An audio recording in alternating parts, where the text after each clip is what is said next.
on in the winner's side, but it was largely Bloom4Eva's random. So now we're going to get a full dedicated start to finish just set between the characters, and we're going to see Bayonetta versus Toon Link. So we can't currently see the gameplay.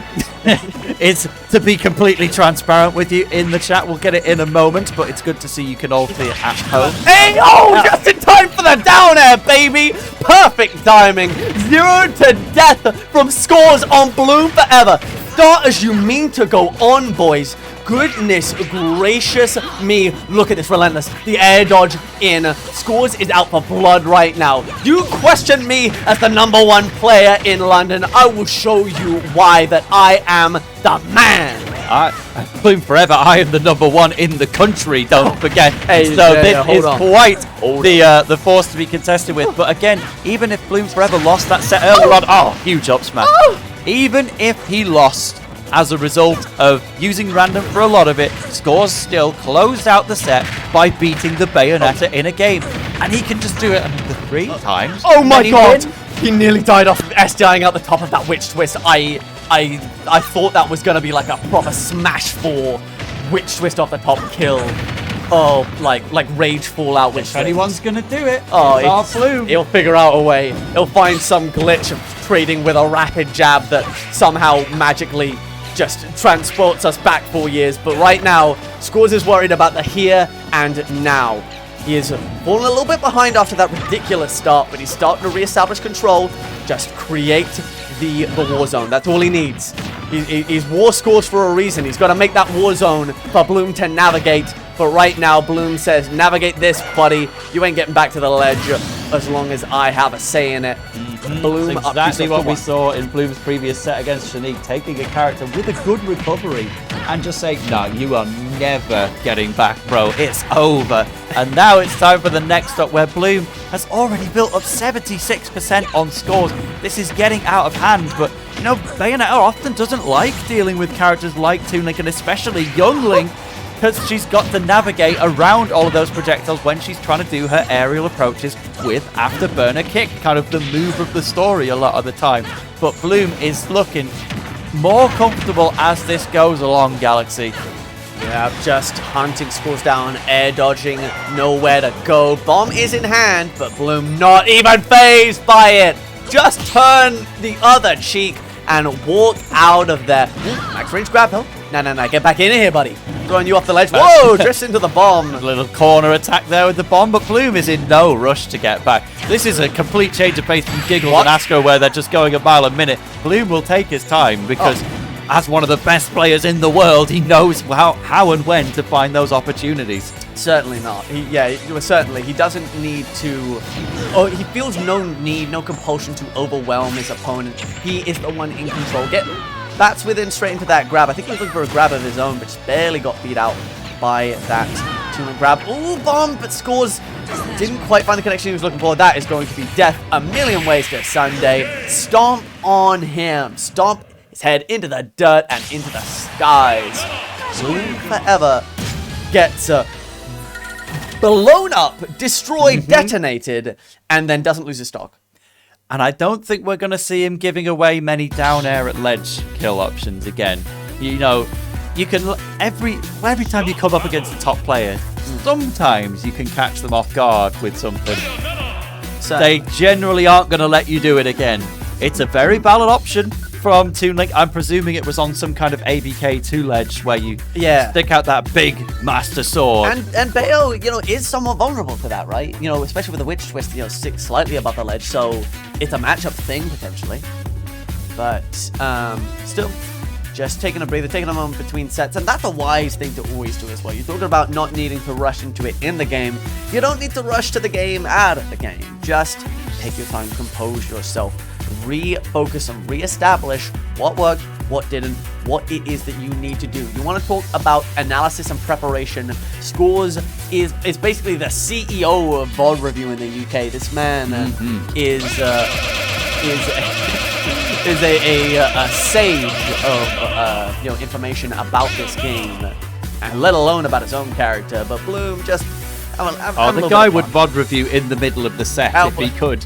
Like, hey, well, I know what he's doing right now. We don't have player cam, so you never know what the man himself is up to. You never know what he's thinking. Well, he's currently locked in the Toon League right now for Game 2 on Pokemon Stadium 2, as you would expect. Bloom4Eva in the lead, fully going for the win, start to finish, but Skaws. If we had a good start last time, I'm interested to see if we can get one going again. The trip of the Nair, that's a very rare situation, but it unfortunately doesn't set up a great deal. Oh my god! Yeah, just leave, shall I? I'm wrong! Oh, yeah, you can do it again! Bloom will get caught by a slightly higher one, but hang on, Skaws. Yes, he makes it back. I thought he was going to do it again! A learning lesson from the first game, accentuating the positives, obliterating the negatives. Gets caught in a huge witch time. Not quite able to find the kill, even with the added bomb damage. Bloom blowing it up as well. I mean, just so much to talk about, but goodness gracious me, Skaws is just a wizard, holding on to that jump for an absolute age. And then just getting back into control. Bloom almost finding the kill, but... and a big thing as well, that dash attack from Skaws at low percent. Bloom went for the reversal witch time as Bloom secures the first stock. He went for the reversal witch time after that dash attack on hit, and Skaws was able to beat it out with a quick, like, nair. So clearly, like, even at, like, very low percent, that dash attack sets up a situation that Bayo cannot easily get out of. You have it. So at that time, Toon League's dash attack missing on its target, just barely, but Bloom will capitalize perhaps even stronger. Down air as a landing option this time. Swing out of disadvantage, and occasionally you can get away with that unpunished. This is super, super close, but it's never been a case of them just trading hits. They just have their own moments, and it is Skaws' moment right now. Once again, bomb fair, boom. Bloom was so close to getting that up smash. They had the right read. I don't know if the range wasn't there or if the timing was slightly off, but Bloom absolutely caught Skaws out correctly. But nonetheless, Skaws finds the benefit of that situation. Great eye recovery, forcing Bloom in order to get damage to take Skaws back to the center of the stage. Able to recover off the ledge, has the bomb in hand, trying to find the up tilt, just barely not catching that landing after the afterburner kick. Trying to find that down her ledge again. If we see the game end the way it started, then oh my goodness gracious me, I won't know what to think. And now, Skaws is so high in percent that Bayonetta's combos are starting to not connect into themselves. Just Witch Twist is the attack, that was it, but we'll eventually get those forward throw kills out of it instead. Bayonetta's still perfectly happy to get you to those high percents. Eventually the kill is coming, and now Bloom could be seconds away from regaining the lead if this works out. Skaws rightfully just getting the heck out of there. Oh, but here it is. Bloom, ABK into ABK. It's so... the situation where you could just do it in the same direction twice and have it connect. It's always fortunate, but what is going on right now, Galaxy? Which time that missed tech on the side platform from Bloom almost cost him dearly as Skaws ran up with that bomb in hand, trying to capitalize with the confirm. But in the end, Bloom found the witch time as well. Wasn't able to get as much of a punish as he would have liked. And now, bomb in hand, dropping it down, maybe trying to catch the roll in, trying to catch the landing, dash attacking time after time. The bomb bouncing off of Bloom many times and not exploding because it needs a little bit of momentum to explode. So just actually juggling, Bloom juggled it with his body onto the platforms. Very strange. But now, stuck at the ledge. Throwing it up, the pressure, caught the air dodge down, didn't have the follow-up, and now Bloom just below the ledge, the witch twist actually catches Skaws, so messes with his setup, he throws it down! Bloom with the Jedi mind tricks, forces Skaws to throw the bomb down, surely a misinput. What should I do with this bomb? I'll throw it at my feet and set myself up into Bloom4Eva's back air. It could have been deliberate if, for example, Bloom was next to them, just as a separating tool. If you don't want to guess whether he's in front of you or behind you, but we can't say. At the end of the day, I see Pyra and Mythra getting hovered. No, wait, hang on. In Ultimate, when you throw an explosive immediately down, most of them don't hurt you, like a bomb, right? Did Skaws, like, throw it and it leave his hand, and it immediately blow up, maybe?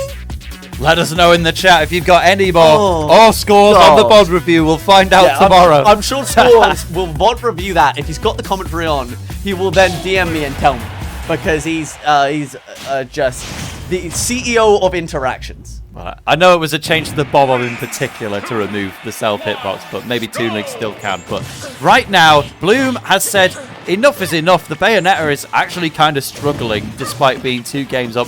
Let's just speed things up, try Pyro and Mid, but I'm going to outrange this small Legend of Zelda warrior and try to get the momentum going for the next potentially 2 or 3 sets I might have to win. Yeah, scooping with these back airs, just a slight range advantage.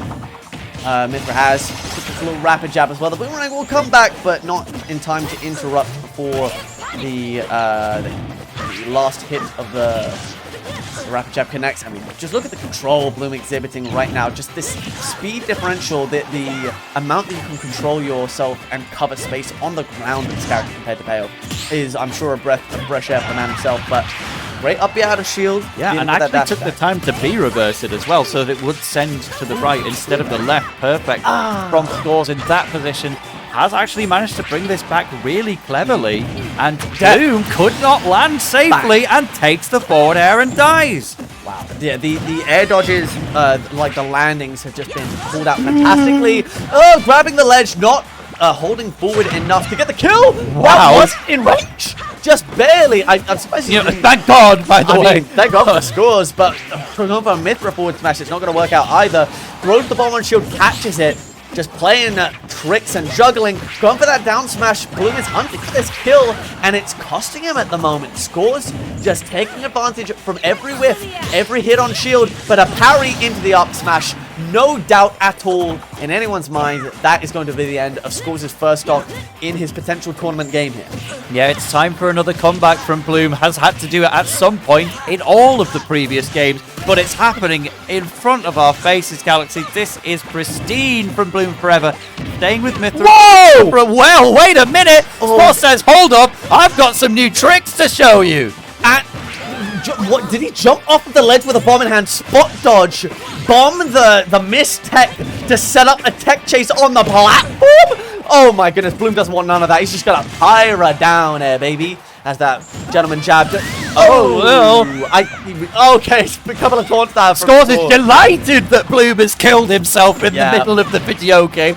But yeah, that can be easy to do with Pyra's recovery, but Skaws is still going to have to build upon that because you took that first stock fair and square and then carried on. Right now, if Bloom's offering you one, it's still on you to keep the percentage going, because at 141, you'll die to most Pyra attacks at this point, including Blazing End. Absolutely, a Blazing End to Scores' second stock. I think the biggest vice for Bloom at the moment is missed techs from these unusual situations that Scores is presenting him with. I mean, but never mind. There's nothing unusual about the aggression that Bloom is delivering with this Mithra advantage right now. Running up, chasing Scores into the corner, but a dash attack, setting up for that platform situation.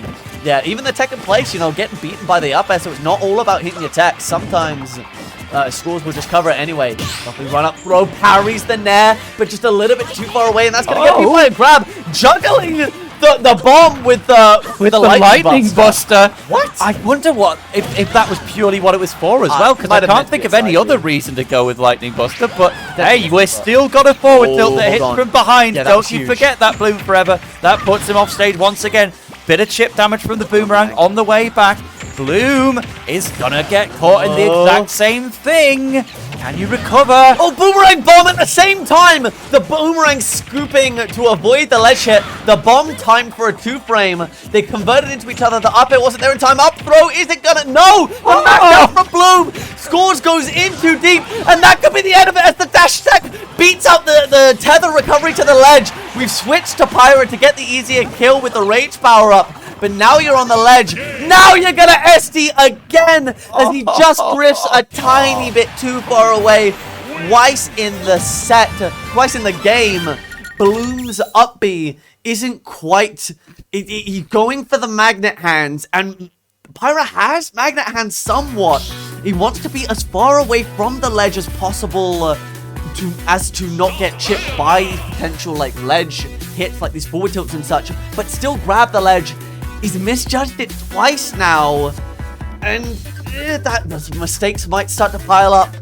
He knows that mistakes are what, of some nature or another, are what cost him in the previous set against Skaws here today, as we're switching straight back to the Bayo for game 4 here today.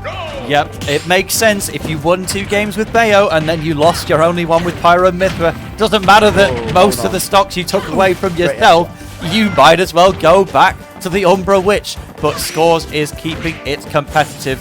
Doesn't manage to follow up off the back air because it was hitting at basically 0, so it didn't even have enough knockback to get her into the air. But we're finding other ways to do it, Galaxy. The crunchy down tilt dash attack flank. That was looked weird as hell, but that does make sense on the surface level thing. But whoa, bomb! Just barely pulled right in front of the landing of that downwards afterburner kick. But the bomb confirmed into the forward air. Oh, the bomb the afterburner kick gets caught at ledge. Just a little bit too high, maybe it was just perfect timing from Skaws, but either way, a forward air seals the deal, and Skaws, like I think that was a nair, actually, just in case Bloom slipped past. Can't use a different, quicker hitbox, but wow, we see Skaws doing what is necessary here and building upon it even further, because that's one of the weaknesses in the previous stocks is actually keeping the momentum going after a kill. Finally, we see Bloom restoring order. Skaws is going to die off the top there, but good golly, we were so close to that up air killing a few seconds ago. Late up air into strong up air. Absolute scenes. Bloom still finds that gorgeous long combo, and we might see another one. Oh my goodness! Oh my goodness! That was a pure read, because Skaws STI'd up and out behind Bloom after the first witch twist. So Bloom did a second B reverse witch twist into the immediate triple forward air to secure the kill at 50% after the hit. Cinematic masterpiece unfolding before our eyes, and Skaws, just like in the previous game, is really struggling to get that kill. The spot dodge was perfect from Bloom as well, and able to follow up, because not only did we have that, we also had the witch time afterwards just to catch the boomerang on the way back in. Skaws he knows all the way to get the kills with Toon Link, but sometimes the option simply isn't available, and Bloom is using those windows, those moments, to build and extend. Dash attack isn't going to do it either. Jumping away from what was potentially going to be a run-up grab from Skaws. He is now on his tournament stock at this point. We've kept the set going longer because we've had these exciting comebacks, but is it all over now? I mean, bomb at ledge. Just a little bit too high a percent to get that easy confirm. Read! The low profile on that up smash, dodging underneath the nair. It ain't over till the fat lady sings, and that bomb will have something to say about that forward air. Interrupts it. Skaws back to center stage, but the witch time could be it. First hit of forward tilt into the forward smash. 3-1 right back at ya. Bloom4Eva is able to restore order and make his way to the losers finals. Oh my goodness, what a quick game though, despite being close. Only 3 minutes, which was so much faster than the previous two Toon Link versus Bayo ones we saw earlier. Again, congratulations to Skaws, not only for beating Bloom4Eva earlier in the tournament, regardless of how it was achieved. You still not only got the win earlier today, you got 3rd place at Brentwood. 4th place? 4th place. We still got Brentwood Brawl